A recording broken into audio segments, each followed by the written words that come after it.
Light of कर देंगे, मतलब थोड़ी सी कम कर देंगे, ज़्यादा नहीं है। कैसा रहा आप लोगों का वीक? किस चीज़ का टेस्ट? फाइनेंस का कौन सा टेस्ट? किस चीज़ का? यहाँ पे क्लास में? मैं भी फिर आपका टेस्ट लेता हूँ। तुम सारे फेल हो जाओगे। लास्ट टाइम लिया था ना आप लोगों का टेस्ट? अच्छा ओके जी। हाँ ये तो है, फेल होके कुछ चीज़ें ज़्यादा। ओके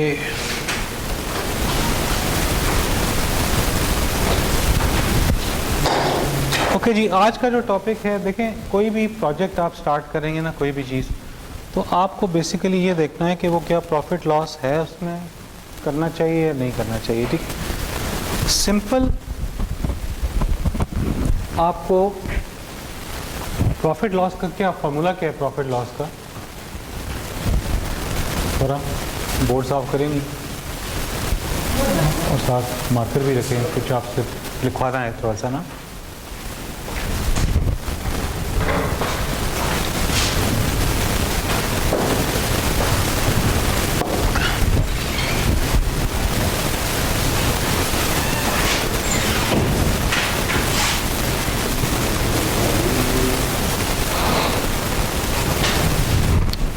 इसको ना थोड़ा सा मैं ही बताता हूँ आपको, मार्कर बस, ठीक है।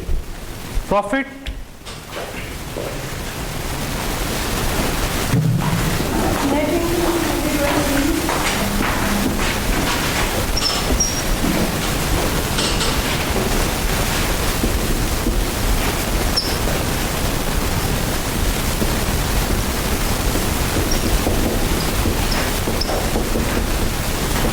सिंपल फार्मूला यही है ना?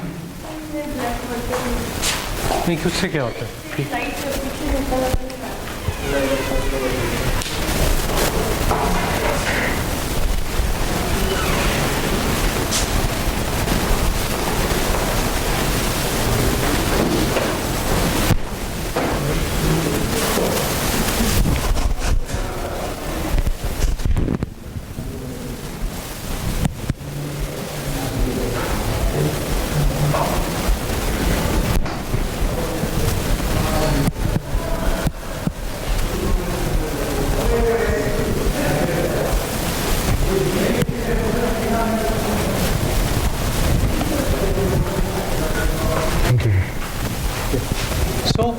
Profit loss equals revenue minus the operating expenses. For example आप एक काम कर रहे हैं, कोई भी प्रोजेक्ट करने लगे, लेकिन जो भी प्रोजेक्ट आपको करना है ना, वो it has to earn money. ये इसीलिए तो बेसिकली ये लॉजिकल है। अच्छा, ये हमारे यहाँ पे गवर्नमेंट के अंदर ऐसा चीज़ नहीं होती है, प्राइवेट सेक्टर में तो बहुत ज़्यादा है। गवर्नमेंट में वो देखते ही नहीं कि प्रॉफिट लॉस हो, बस करते जाओ, फ़ायदा नहीं ना। आपके आजकल के गवर्नमेंट इंस्टीट्यूशन को भी ऐसे ही करना चाहिए कि हम उसको वर्ड यूज़ करते हैं प्रॉफिट अर्निंग यूनिट, राइट? सो एक क्यों है? अच्छा, कैमरे में नहीं आ रहा, ठीक है ठीक है। सो बेसिकली आपको जो भी फंक्शन आपका है ना, वो आपका प्रॉफिट अर्निंग यूनिट होना चाहिए कि आप उससे कमाई क्या करें, और उसको आप इंटरप्रेट कर सकते हैं इन गवर्नमेंट ऑर्गेनाइजेशन में भी और किसी जगह पे भी। So if you are earning 100 rupees, ठीक है, 100,000 माइनस ऑपरेशनल एक्सपेंसेस करें, फॉर एग्जांपल 80,000 है, राइट? तो कितना बन गया? 20,000 आपको अर्निंग है। इसका मतलब है कि आप जो है वो प्रोजेक्ट प्रॉफिटेबल है, ठीक है। आप उसको, मैं डिटेल में नहीं अभी जा रहा ज़्यादा कि उसको 5 साल 4 साल कितने के ऊपर बेस करता है, ठीक है, प्रोजेक्ट। सो ये आसान सिंपल चीज़ है। अब रेवेन्यू आपका डिफरेंट सोर्सेज से आ सकता है। सो रेवेन्यू मैं इस तरह ही लिख देता हूँ, आपने कोई किया। ऑपरेटिंग एक्सपेंस के दो पार्ट्स हैं, ठीक है, पार्ट ए प्लस बी। ए क्या है? ऑपरेशनल कॉस्ट जो आपकी फ्यूल, गाड़ी, जो भी आपके खर्चे होते हैं, किराए लगते हैं आपको, ये सारी चीज़ें होती हैं ऑपरेशनल कॉस्ट। और ये बी एलिमेंट है ना, नहीं, इसीलिए मैंने इनको दो में डिस्ट्रीब्यूट किया है। ऑपरेशनल कॉस्ट वो होती है जो कि चीज़ें आप इस्तेमाल कर रहे हैं जो कि कंज्यूमेबल हैं, कंज्यूमेबल आइटम्स, पेट्रोल, सैलरीज, ये सारे ऑपरेशनल कॉस्ट है। Fuel, electricity charges, your bills, जी, प्रोक्योरमेंट, ऑपरेशंस पे जो आपने चीज़ें खरीदना लेना है, ठीक है ना। अब एक और दूसरी चीज़ होती है, अब आपने इसमें से तो माइनस कर दिया था ना, रेवेन्यू आपने लिया था 100,000 और आपने उसके अगेंस्ट अपना सिंपल ऑपरेशनल, मैंने कहा कि ऑपरेशनल एक्सपेंस की दो कॉस्ट होती हैं, ए और बी। एक ये जो ऑपरेशंस की मैं बात कर रहा हूँ, बी है, देखिए इनिशियली अब जो कैपिटल, वो आप जो कह रहे हैं जो इक्विपमेंट आपने खरीदा है, कैपिटल कॉस्ट, कैपिटल कॉस्ट कहाँ गई इसमें, वो भी तो ऑपरेशंस में आनी चाहिए ना, उसकी रिफ्लेक्शन। आपकी जो ऑपरेटिंग एक्सपेंसेस हैं, इनमें जो कैपिटल कॉस्ट इनिशियली आपने लगाई है उसकी रिफ्लेक्शन भी तो होनी चाहिए ना, ठीक है। फॉर एग्जांपल आपने अपना प्रोजेक्ट में मशीनरी खरीदी 1.0 मिलियन की, ठीक है, और आपने कैलकुलेट करना है कि डेप्रिशिएट कितना होता है। हर चीज़ एप्रिशिएट भी होती है चीज़ें, लेकिन डेप्रिशिएट होती है, मशीनरी की डेप्रिसिएशन होती है। तो वो डेप्रिशिएट होगी, आपने जिस तरह फिजिबिलिटी बनाते हैं तो 3 साल के बेस के ऊपर बनाई है, 5 साल की बनाई है, जिस तरह 5 ईयर प्लान होता है गवर्नमेंट का ना, इसी तरह फिजिबिलिटी का 3 साल है या 5 साल है। अगर 3 साल है सपोज, तो मुझे क्या करना है कि मैंने ऑपरेशनल कॉस्ट, मैंने महीने की अगर मैं निकाल रहा हूँ या साल की, महीने की निकाल रहा हूँ, तो मैंने महीने की कॉस्ट निकाली 100,000, मेरा रेवेन्यू आ गया, जैसे भी आया पैसे मुझे मिल गए। अब मेरी ऑपरेशनल कॉस्ट फॉर एग्जांपल चीज़ों की, पेट्रोल शेट्रोल वगैरह सारे लगा लें, मैंने कहा कि वो 80,000 आ गए, ये ए है। अब मेरा जो इक्विपमेंट था 1.0 मिलियन का था, ठीक है, 1 2 3 1 2 3 4 5 6, ठीक है, ये 1 मिलियन बनाना, हाँ 1 मिलियन बने 10 लाख, ठीक है जी। अब 10 लाख को मैंने डिवाइड करना है कि मेरी फिजिबिलिटी कितने साल की थी, 3 साल की, मैंने कहा कि 3 साल की थी, इनटू 3 साल के अंदर 12 महीने होते हैं, ठीक है। सो मैंने ये निकालना है कि 3 साल के अंदर मेरा, ये 1 साल में होते हैं ना, और 3 साल में आपने बनाना है, तो 3 इंटू 12, तो 100,000, 1 मिलियन डिवाइड बाय 3 इंटू 12 कितना होगा ये?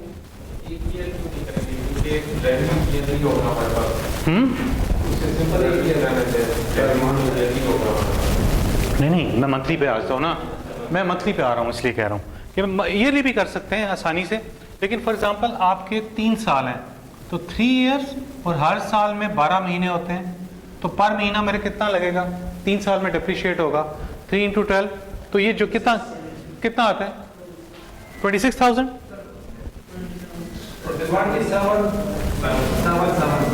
27 1 2 3 27,000 आ गया। 80,000 प्लस 27,000 कितना बना, 1,07,000, ये बन गया, सही कह रहा हूँ, 1,07,000। प्रॉफिट लॉस करें, 100,000 अर्निंग है और तो माइनस 7,000 तो लॉस है ना आपको। सर ये बी पार्ट है उसमें सर जो एक मशीन की है उसकी 3 साल बाद भी कोई वैल्यू होगी? नहीं, वो मैंने कहा मैं इस वक्त ना एग्जैक्ट मैं बहुत ज़्यादा अकाउंटिंग में नहीं जा रहा हूँ ना, मैं आपको सिर्फ बेसिक बता रहा हूँ,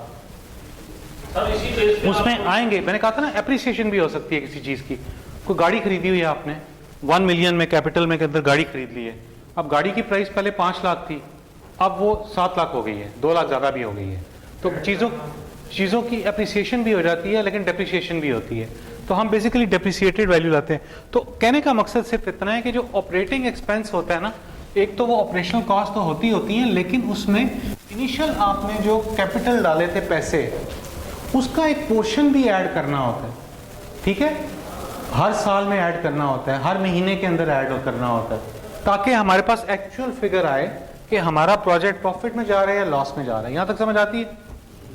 ठीक है। इसमें आपने प्रॉफिट लॉस तो निकाल ली है डेप्रिसिएशन में, लेकिन आपकी कैपिटल कॉस्ट में तो आपके एसेट आएंगे सारे। सर उसमें ना एक वो एसेट तो है ना, लेकिन हाँ ये जो ये सुने ये एसेट है, ये पैसे ही लगाए हैं ना आपने, अपनी जेब से लगाए हैं, पैसे लग गए आपके।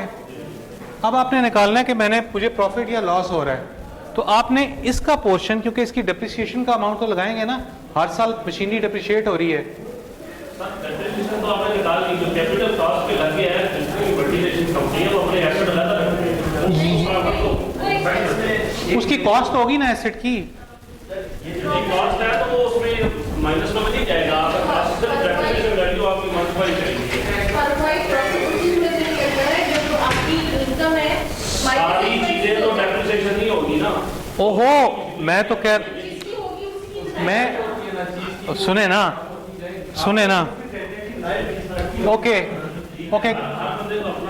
सुने ना, ये कैपिटल कॉस्ट है राइट, आपने एक लगाई है।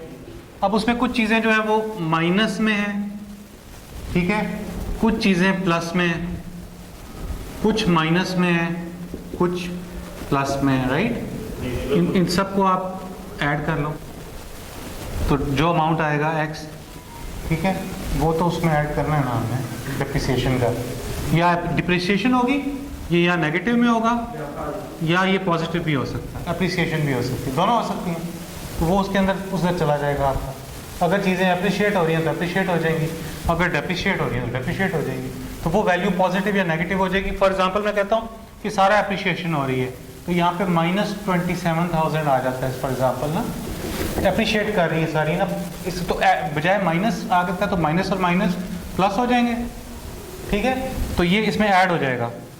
तो फॉर एग्जांपल 17,000 हो गया, तो फिर आपके पास क्या होता है कि आपको end of the day profit loss में 27,000 प्रॉफिट हो गया, ठीक है, बजाय लॉस होने के 7,000 लॉस होने के 7,000 प्रॉफिट हो गया आपको।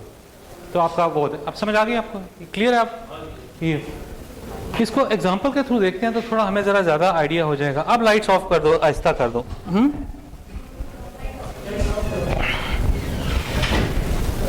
So what is happening is कि फॉर एग्जांपल हमारे पास एक प्रोजेक्ट है। अब इसमें 2-3 चीज़ें हैं, ये देखें, इसकी विंडोज होती हैं, ये आपके पास प्रेजेंटेशन में अभी अपलोड कर दूंगा।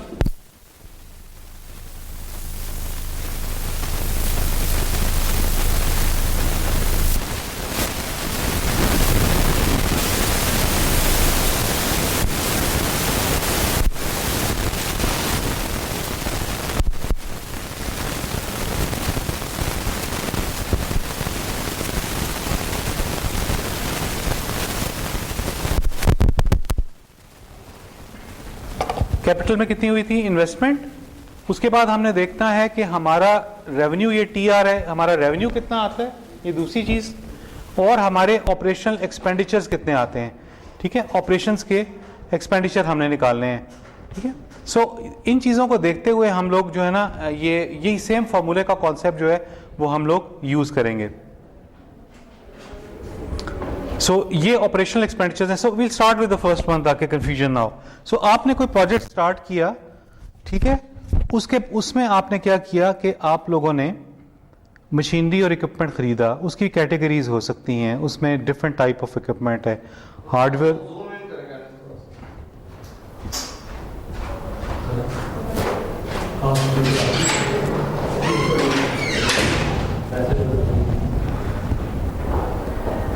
ठीक है।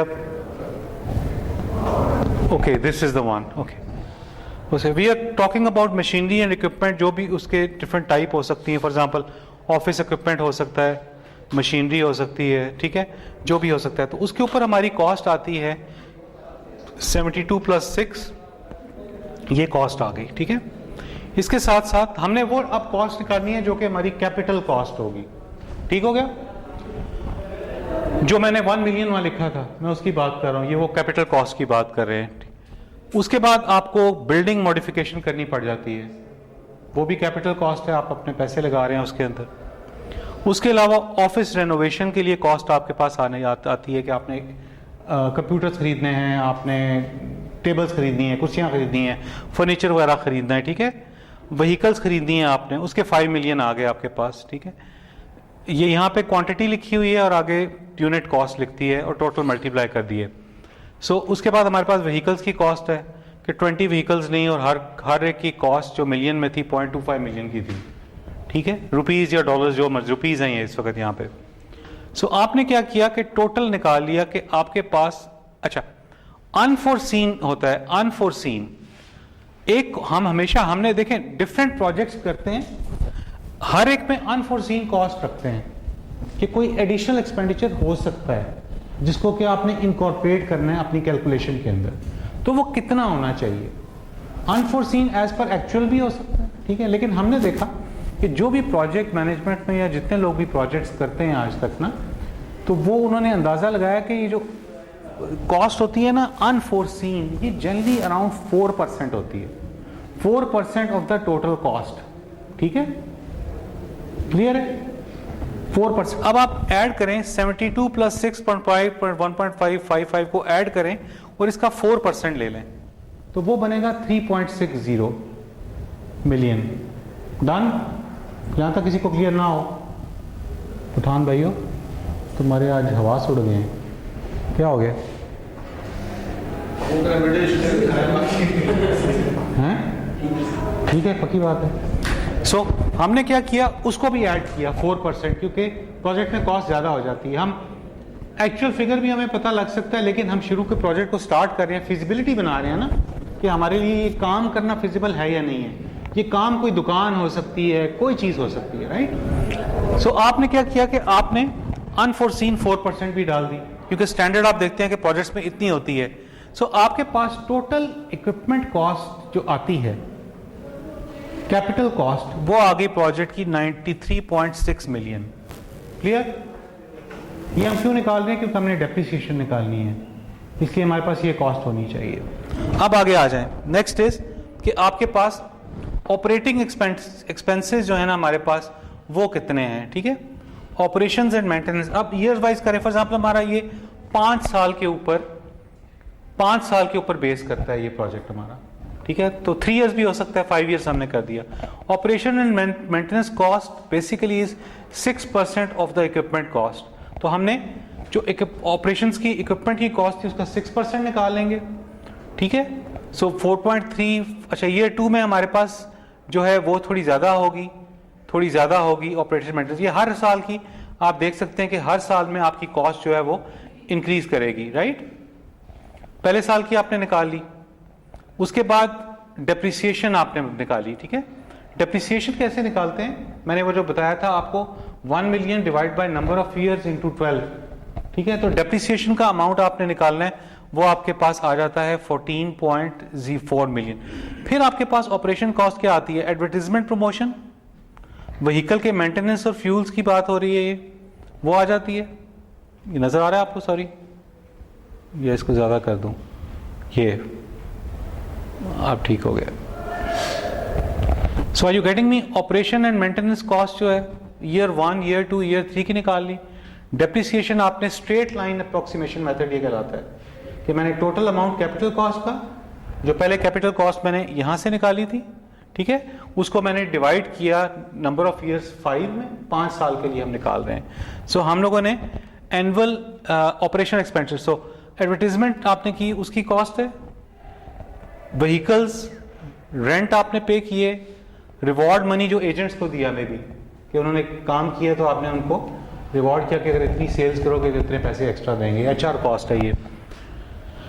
मिसलेनियस एंड एडमिनिस्ट्रेटिव कॉस्ट, ठीक है। तो आपने ये किया ये कि आपने कहा ये कि पहले साल में मेरे पास जो ऑपरेशनल कॉस्ट होगी 25.86 होगी, नेक्स्ट होगी 24.24, ठीक है।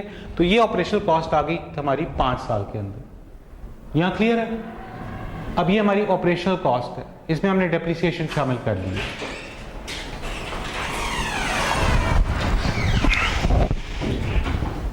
ओके जी, नेक्स्ट चीज मैंने क्या की थी, हमारे पास टोटल रेवेन्यू कितना आएगा हर साल का रेवेन्यू निकालना है। हर साल रेवेन्यू हमारे पास कॉम्प्लेक्स तरीके भी होते हैं। फॉर एग्जांपल ईयर 1 में देखें, ये फॉर एग्जांपल हम बता रहे हैं year 1, for example mobile service है, ईयर 1 में स्लैब 1 मैंने लिखा हुआ यहाँ पे, लेट मी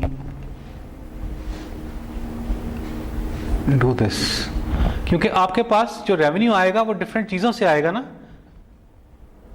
आपको समझ आ रही है? मुश्किल तो नहीं हो रही ना कोई? I am trying to make it as easy as possible because you are not accounting people. So slab 1 आपने एक टैरिफ रख दिया 4 रुपए घंटा, स्लैब 2 10 रुपए घंटा, ठीक है? ये आपका रेवेन्यू प्रोडक्ट से आता है, अगर तो प्रोडक्ट 1, प्रोडक्ट 2 या प्रोडक्ट 3 लिख दी, ठीक है? तो उनमें से आपने देखा, अच्छा पहले दिन हो सकता है आपकी सेल ना हो जनवरी में, फरवरी आपकी सेल स्टार्ट होती है अप्रैल से, ठीक है? उसके बाद स्लैब 2 की सेल होती है स्टार्ट आपकी अप्रैल से ही, सो मार्च से सपोज स्लैब 4 की मार्च से ही स्टार्ट हो गई। सो डिफरेंट हमने लगाया कि नंबर ऑफ कस्टमर्स कितने आते हैं और हर स्लैब में आप कस्टमर से चार्ज कितना करते हैं, ठीक है? तो ये बिजनेस टू बिजनेस की आपकी प्रोडक्ट कौन सी है और उसके पैसे कितने आते हैं। हम कैलकुलेट क्या कर रहे हैं, हम कैलकुलेट कर रहे हैं कि टोटल पैसे हमारे पास कितने आते हैं, टोटल रेवेन्यू हर साल में। तो हमने नोट किया कि ईयर 1 के अंदर हमारे पास क्या आता है रेवेन्यू 16.1, ईयर 2 में हमारे पास क्या रेवेन्यू आ रहा है 37.7 मिलियन आ रहा है। सारे सालों का रेवेन्यू निकल गया, 5 साल का। अब हमारे पास कौन सी फिगर्स आ गई हैं? इनिशियली कॉस्ट निकाली हमने इक्विपमेंट मशीनरी वगैरह की, जिसको हमने कहा कि कैपिटल कॉस्ट होती है, या उसको इन्वेस्टमेंट लिख दिया। सेकंड चीज मैंने निकाली, अब मैंने रेवेन्यू माइनस एक्सपेंसेस करने थे, तो मैंने रेवेन्यू निकाल लिया कि टोटल रेवेन्यू मेरे पास इतना आता है हर साल में। एक्सपेंसेस मैंने निकाल लिए, मेरे पास हर साल कितने एक्सपेंसेस आते हैं। अब रह गई आखिरी चीज प्रॉफिट एंड लॉस, ठीक है? प्रॉफिट एंड लॉस क्या होता है? मैंने बताया कि टोटल रेवेन्यू आपका 16.7 हमने निकाला, उसके बाद हमने टोटल एक्सपेंसेस निकाले 20.61, ठीक है? और हमने प्रॉफिट बिफोर टैक्स निकाला, क्या है 16 माइनस 20.61 माइनस 4.53, ये आ गया आपके पास। सो बिफोर टैक्स है ये। तो व्हाट अबाउट आपको अगर कोई टैक्स लग जाए, पहले साल में जनरली प्रोजेक्ट्स के अंदर गवर्नमेंट टैक्स नहीं लगाती है, टैक्स एग्जेम्पशन भी दे देती है। तो इस जगह यहाँ पे आपको 0 लिखा नजर आएगा, तो इसका मतलब है कि इस साल कोई टैक्स नहीं लगा, आपको टैक्स की छूट थी। तो पहले साल में आपका प्रोजेक्ट जो है -4.53 लॉस में गया। पहले साल में लॉस में जाने का मतलब ये नहीं होता कि आप प्रोजेक्ट ना करें। कोई हो सकता है प्रोजेक्ट आपका अर्न करना शुरू करे 2 साल बाद। ये आपने सुना नहीं वर्ड होता कि 2 साल आप जो हैं वो प्रॉफिट को भूल जाएं और काम करें, और उसके बाद प्रॉफिट होना स्टार्ट होता है। सो आपने देखा कि सेकेंड ईयर में आप आ गए, सेकेंड ईयर भी टैक्स एग्जेम्पशन है, no tax at all, but you have earn 5.04 after taxation का अमाउंट करके, ठीक है ना? आपने 5.04, वही अगेन रेवेन्यू माइनस एक्सपेंसेस आपने किए और आपके पास ये फिगर आ गई। अब देखें कि अब गो प्रॉफिट आफ्टर टैक्स आपने निकालना है ना, क्योंकि इनकम टैक्स भी लगना है। तो यहां पे आपको इस थर्ड साल में 5.04 इनकम टैक्स लग गया, आपको प्रॉफिट 42 था, तो 42 में से ये 5 मिलियन और निकालेंगे तो प्रॉफिट आफ्टर टैक्स आपके पास कितना आया 36.99। क्लियर है ये? सो बेसिकली आपको per year profit minus profit loss calculate हो गया, प्रॉफिट बिफोर टैक्स हो गया और प्रॉफिट आफ्टर टैक्स। यहां पे 2 साल में 0 है, तीसरे साल में 5, 12.61, 21.91। एक और चीज नोट करें कि ईयर 4, 5 के अंदर आप देखें टैक्स ज्यादा हो रहा है। क्यों? इनकम बन गई है, आपकी इनकम के बेस के ऊपर है ना। आपने देखा कि टोटल रेवेन्यू आपका बढ़ गया, ठीक है? 16 मिलियन था रेवेन्यू और अब आपके पास आ गया 92.64 मिलियन और फाइनली 100.67 मिलियन आ गया आपके पास। तो इसका मतलब ये होता है कि आप लोगों का रेवेन्यू इंक्रीज हो रहा है तो टैक्स इंक्रीज हो जाएगा। और आपने इस तरह सारे प्रोजेक्ट को इस चीज को कहते हैं how to make a feasibility. ये क्लियर है सारों को? ये किसी भी प्रोजेक्ट की फिजिबिलिटी जो है वो ऐसे बनाई जाती है। कैश फ्लो कैसे, कैश फ्लो का भी अच्छा, अब एक लेवल आगे जाना चाहते हैं। अभी मेरा ख्याल है इसको कैश फ्लो के ऊपर ना जाएं, कि बेसिकली आप बताते हैं कि हर एक ईयर में ना आपने इन्वेस्टमेंट 93.6 मिलियन की है, स्टाफ, ऑडिट, कंट्रोल, मिसलेनियस, ठीक है ना। तो आपके ये टोटल अमाउंट आया 99 टोटल आउटफ्लो है 99.81 का, ठीक है। ये आपके पास कितना है, ये टोटल रेवेन्यू 16 मिलियन है, तो नेट कैश फ्लो कितनी हुई -83, 16 माइनस 1983 होगी, ठीक है। उसके बाद ईयर 2 के अंदर आप आते हैं, ठीक है। उसके अंदर आपने कैपिटल इन्वेस्टमेंट नहीं की है, आपके पास 1.10 मिलियन आता है, तो ये 6.43 बनना है, तो -83.73 और रेवेन्यू आपका इतना है। सो कैश फ्लो मींस के सब्सिक्वेंट ईयर्स के अंदर आपकी कंपनी के अंदर जो पैसे आ रहे हैं वो हम कैलकुलेट करते हैं ईयर आफ्टर ईयर के, कितनी आपके अंदर cumulative increase into your cash हो रही है, ठीक है। इंक्रीज और डिक्रीज दोनों ही हो सकती हैं, कि डिपेंड करता है आप प्रॉफिट में या आप लॉस के अंदर हैं, ठीक है। सो दिस इज हाउ आप कैलकुलेट करते हैं। सो फॉर उसके बाद फिर नेट प्रेजेंट वैल्यू कैलकुलेट की जाती है, internal rate of return calculate किया जाता है। ये आप अगर फाइनेंस पढ़ रहे हैं ना, फाइनेंस फॉर रन, ठीक है। मैं नेक्स्ट क्लास में ना फाइनेंस के ऊपर थोड़ा सा आपको एक लेक्चर बेसिक दे दूंगा। आपने पढ़ा है ये internal rate of return, net present value पढ़ी है आपने, नेट प्रेजेंट, हाँ ठीक है, आज कैलकुलेट किए। सो बेसिकली आप इससे अंदाजा लगाते हैं कि आपका प्रोजेक्ट जो है ना फाइनेंशियली, फिर ये जो छोटी छोटी चीजें आप जो बता रहे हैं ना, जिसमें आपको बता रहे हैं कि अप्रिशिएट होना, डेप्रिशिएट चीज़ों का होना, दोनों चीज़ें, फिर carry forward, return on investment कितना हो रहा है, ROI कैलकुलेट करते हैं। तो ये सारी चीज़ें जितनी हैं ना, ये आप फाइनेंस के लिहाज से देखेंगे, लेकिन बेसिक कॉन्सेप्ट आना चाहिए आपको एज अ नॉन इंजीनियर या इंजीनियर हैं आप फाइनेंस के नहीं हैं, आपको ये बेसिक ज़रूर पता होना चाहिए कि फिजिबिलिटी बनती कैसे है, क्योंकि ये जब तक आप खुद नहीं बनाएंगे, अकाउंट्स के बंदे इसको समझते हैं, तो उनको एक्सप्लेन करने के लिए आपको बताना है कि आपका रेवेन्यू किस तरह आ रहा है। फॉर एग्जांपल एजम्पशंस भी करती है ना, एग्जाम्पशन में करनी है। फॉर एग्जांपल ये देखें, मैंने स्लैब 1 2 3 बताई थी, उसमें नंबर ऑफ कस्टमर्स कैलकुलेट किए थे, फिर मैंने बताया था मैसेज पर कस्टमर पर डे कितना होगा, ड्यूरेशन ऑफ कॉल कितनी होगी। There are so many variables when you are calculating the revenue. Total number of customers, उस ब्रैकेट वाले कौन से यूज करते हैं, उसमें वो SMS कितनी यूज कर रहे हैं, उसके अंदर वो कॉलें कितनी यूज कर रहे हैं, व्हाट्सएप कितना यूज कर रहे हैं, उन सब से आपको रेवेन्यू डिफरेंट आ रहा है, टैरिफ डिफरेंट है, तो आपको आपस में मल्टीप्लाई करके टोटल रेवेन्यू, मैंने तो आपको आराम से बता दिया ना कि ईयर 1 में इतना रेवेन्यू इतनी है, लेकिन ये कैलकुलेट किया जाता है हर आइटम का, हर कैटेगरी का। क्लियर?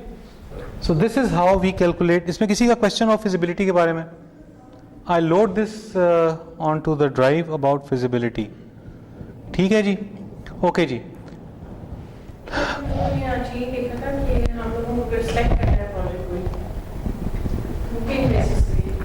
प्रॉफिट लॉस स्ट्रेट हुए, नेट प्रेजेंट वैल्यू और IRR मतलब दोनों की बेसिस, दोनों को कैलकुलेट कैसे करके चेक करें? या सिंपल आप इतना कर लें, आप इतना देख लें कि आप end of the day revenue कितना अर्न कर रहे हैं और एक्सपेंस कितना है आपका, और कैपिटल जो इन्वेस्टमेंट कर रहे हैं उसकी डेप्रिसिएशन याद से लगानी है, क्योंकि वो ज़रूरी है, उसके बाद वैल्यू नहीं आएगी। बाकी कंपोनेंट्स होते हैं थोड़े बहुत, उनसे आप ये कैलकुलेट कर लेते हो और आपके पास फिगर्स आ जाते हैं रिटर्न ऑन इन्वेस्टमेंट के, ROI के, और internal rate of return IRR होता है। सो ये डिफरेंट वैल्यूज़ हैं, ये इंडिकेटर्स होते हैं कि आपका प्रोजेक्ट की हेल्थ कैसी होगी। ठीक है, सो this is how the feasibility is made. Balance sheet आपने पढ़ी है? बैलेंस शीट पढ़ ली है तो फिर अच्छी बात है, मुझे नहीं पढ़ानी पड़ेगी फिर। क्या मतलब?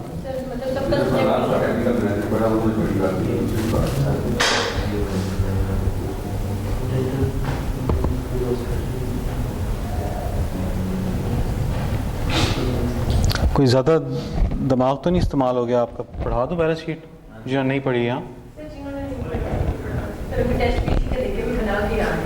तो आपको तो आती है, फिर समझा देंगी, इनको समझाएं, मेरा काम आसान हो जाएगा। ओके, ठहरे ठहरे ठहरे। ओके जी, पहली बात है बैलेंस शीट होती क्या है जी, बताएं, चलें जिनको पता है। पढ़ी है आप लोगों ने आज? पहले देखें, फॉर एग्जांपल ये देखें कि balance sheet for XY company, ठीक है,